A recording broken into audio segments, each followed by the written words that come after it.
We are live. Hi, everybody. Welcome to Dream Agent Academy. Thank you for being here and so excited to have you. So, in this video, we're going to be talking about the belief versus sales. This is a very critical episode, very critical topic because everything we do in while we are selling happen to be based on belief, and we need to interact with people based on their own belief. If we are not aware of what's happening in their mind, then we are going to keep running around and running our mouth until we find ourselves that we are actually not getting anything done. So the key element here is that we want to make sure that we are intercepting every single signal that we receive and interpreting those signals and then making sense of them. So, if you never heard of me or never been introduced to what we do, we are an agent coaching program that help life insurance agent and financial advisors use organic marketing to position in their market, respected market, by actually building all the necessary tools for building a business. We don't just come and tell you, no, you need to do a few things here and there, and no, and that's it. No, we try to build a real business on real foundations. Then we start moving into the automation process, which is the last element in any stage. It doesn't matter what you are selling. So to start, what is the sales process?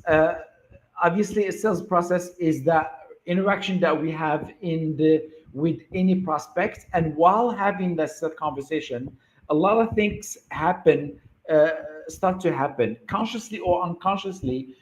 Our immediate response or the response of the prospects is that they start to show some resistance and they start to push back on every single thing we do. These kind of resistance or pushbacks, whatever you may want to call them, they are called either an objection or a complaint. So what's the difference between the two? A complaint basically is just a noise that a prospect feel obliged to show because for whatever reason, maybe they just want to be heard, maybe they want to test your resolve and see what kind of expertise you have, maybe they seeking sympathy, or for whatever reason. The best way to deal with complaint is by first identifying that this is just a complaint. It's not a showstopper. It's not something that's going to stop the sales. Therefore, what I'm supposed to do is to basically recognize the complaint, empathize with it, then proceed. That's basically it. That's everything you need to do. We do that basically by when they say, "Well, I just spent $1,000 on a program." Say, "Yeah, I know. I've just been. I just had the same similar experience in the last few years where I had to buy back to back a program from different people because that helps me, blah blah blah blah." So you see what I mean? I recognize and I empathize because I say I had just the same experience. Then you proceed to the next stage. The objection, on the other hand, is something that is extremely critical, and you need to handle it, and you need to have the tools to identify that this is an objection to start with. An objection can stop the sales, and you need to dig deep to understand what is the false belief that is behind that objections in the first place. So that's what we're going to be talking is the false belief that is backing the objection. The response to any objection is simple. You need to, before we speak about the false beliefs and the different things that how we address them, we need to address how to deal with an objection. Generally speaking, you need to recognize that there is an objection, and you need to go back to the questionnaire that you had with your prospects, and you need to go and cover the main elements regarding the current situation, where you want to go, and what's stopping you. These trifecta questions, what I call trifecta questions, are the most important questions that you need to understand and you need to go deep. The only difference between the first time you ask these questions and the second time you ask this question is the fact that you need to go deeper into understanding. You need to challenge every time a client or prospect says something. You need to challenge and ask specific questions so that you can get deeper into what is it that they mean exactly. And I will talk by the end of this presentation. I'll tell you exactly what are those challenging questions that you need to ask so that you can open up the person and let them speak their mind and get deeper into what it is, the core hurdle that they are suffering from, that is stopping them from making a purchase. And generally speaking, there is only time, money, or anything around that. But generally speaking, if it's time, then it's a false belief. If it's money and it's real money, then you haven't done your job well by filtering out your prospects early on in the process so that you can speak to only those who have the financial means to do the purchase. Therefore, there's only so many hurdles and so many false beliefs that you will need to address in order to make that sales happen. Okay, so once you do that, you ask the trifecta question, which are the current situation, stop, what's stopping you, and where do you want to go. Once you ask that and you challenge them on that by keep asking them questions and stopping them in the track and say, what do you mean by that, or else, or things I'm going to mention in a minute. Then you go back to control and release questions, and then you present them, and then you present again the situation. So, okay, John, if I understand well what you are trying to achieve, goal, it seems your biggest hurdle is X. This causes your business, or this causes you to not be able to insure your family or whatever. Did I get that right? So now you are putting together, you are labeling and reframing and uh, re uh, phrasing the core of the objection, which is the goal, the hurdle, and what's stopping them. And now we know exactly that they are living in that situation, and we can move on by asking permission to pitch, then move to close. That's the only thing we need to do at this point, because if you ever have this kind of issues happen to you, then this is the best way of handling it. Now, I understand this is not a sales call. I'm not trying to go deep into the sales and all the. If you are interested, we can talk. I can send you different documents that help you with that. But the idea is we want to make sure that we are having a clear understanding about every single aspect of sales while we are conducting those sales calls. Now, once we do that, our goal is to gradually graduate our conversations from just understanding their complaint, understanding the objection, into understanding their real objections, which is the showstopper, which is the one that will stop the sales. When you hear an objection that you feel is going to stop the sale and won't be able to help you move to the next level, at this point, then you need to stop, address that false belief. And the false beliefs generally are divided into three major it's a category of three. First one is a vehicle, the second one is internal, and the third one is external. It's in that order, and you need to treat them. And every time you hear them, you will gain more clarity about what objection is this and what category is falling under.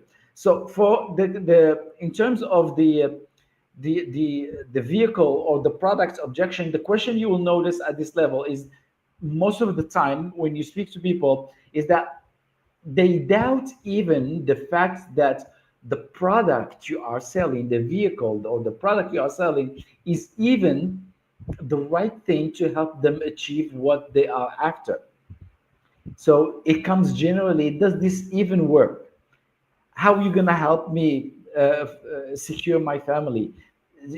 Is this certain that you will be able to uh, give my family, in case if something happened to me, blah blah blah, the right help? So everything is related. All the objections, that's what I'm trying to say, all the objections that you will face during this, when you hear this kind of objections, and the vehicle objections is related to the product, and they are doubting at this point even the objection. So they're not even doubting what you're saying, they're doubting the product that you are selling. So what this means is that if you get to convince people about the vehicle, then you just graduate them to the next level, and the limiting belief, you are moving them into the next limiting belief, which is an identity based objection. So this is works it's very funny how psychology is basically the same. Whatever you happen to hear from this person is exactly the same thing that you happen to hear from the next one. And that's why we speak about psychology in sales and everything, because that's exactly why, because it's uniform. Our behavior is practically uniform. So once we are able to identify that this is actually a problem that they have to deal that we I need to address the credibility regarding the product that I'm selling, then you need to take time to speak about the history, to speak about the features, to speak about how many people they were able to take advantage of this program, to give some case studies, to show some testimonials, whatever. So but you need to understand that the issue is regarding the product or the vehicle. The next thing is identifying the problem of internal, and here most of people have to deal with uh, something at a personal level. And internal is based on our identity objection base. So everything we always felt that this is something that how I think I am.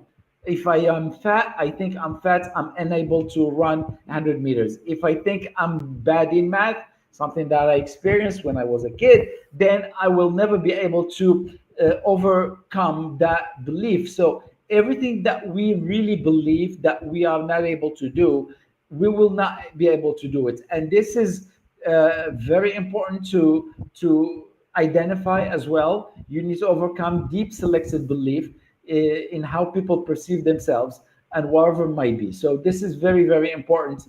And the more you practice this, the better you feel about it. And the third element is, or the third point in the categories is external. And external thing has to do basically with resources, outside resources. So I don't have time, I don't have money, I have a small staff, I need to speak to my wife, to my partner, to whoever. When you hear this kind of arguments, then automatically we are talking about external belief, and these external beliefs, they need to be addressed, and you need to stop and talk to them and ask them the right question to be able to enable them to move to the next level. So the question now is how to identify those false beliefs. All this comes from with practice, as I just mentioned. Once we start having conversations, pay attention to what people say, then we develop a sense of tackling these false beliefs in a more immediate and more comfortable way. But you need to know what they are to be able to pay attention to them. So that's the first thing. And our goal is to get trained at identifying them during the conversations, because they are nuanced. And the more you do, you have conversations with people, the better you can address them. And as I mentioned, the way we go and get that objection out of the way is by clarifying and asking the questions. And we ask questions by asking something like, uh, interesting you say that, what do you mean? Or wonder what makes you think about like that, or tell me more about that. Or when you say I don't have money, what do you really, or when you say I don't have time to buy right now, what do you really mean by that? Are you willing to leave your kids uninsured? So all these questions that are not hurtful, they are not intrusive, they are just open-ended questions, that they are just telling the person to expand on what they have said, and it's up to them to go ahead. And people feel the urge to develop and to say whatever they think is their false belief at that point. And once you hear that, you will be able to take it and to dig deep and to give some counter examples about how this is not true, and that's how you can help them achieve the contrary. Okay, so every stage we are faced with at the is a set of belief patterns, and we'll need to conquer them, make change to those limiting belief. And every stage is a third, is a represent third of the way. So it's, if we are at the very early stage, so we only at the first third. The second stage is two third. The third stage is a three out of three. Then eventually we develop, once we develop a sense of what people say and how they say it, then we are about to understand why they are doing what they are doing. But we need to develop false belief to start with. And here when it gets interesting, why we have the false beliefs as something that people have. Understand that people, they will never say to you, I have this false belief. What they say is, I have this belief. So we don't know if it's false or not. But the interesting thing is that every single belief that we have, that we truly carry with us since childhood until we die, is due to a story and an experience that we had. That's it. And the only way we can change that story or that experience or the meaning of that experience that we give to that story is by changing the story itself. And this is why when we are speaking to people, we need to develop and pay attention to every single aspect of the vehicle, internal, external. We need to develop stories around this so that every time people say something, an argument that happened to fall under one of the three, then automatically we wake up and say, there is a problem, there is a vehicle problem. I need to use this story to make change that false belief. There is an internal belief here, internal false belief. I need to have a story to change that into a new belief. So you get the points. Everything is based on a story that we happen to have, and that's why we get to believe the belief we have to start with. Okay, so I will stop right here. If you guys have any questions, I'll be more than happy to take them.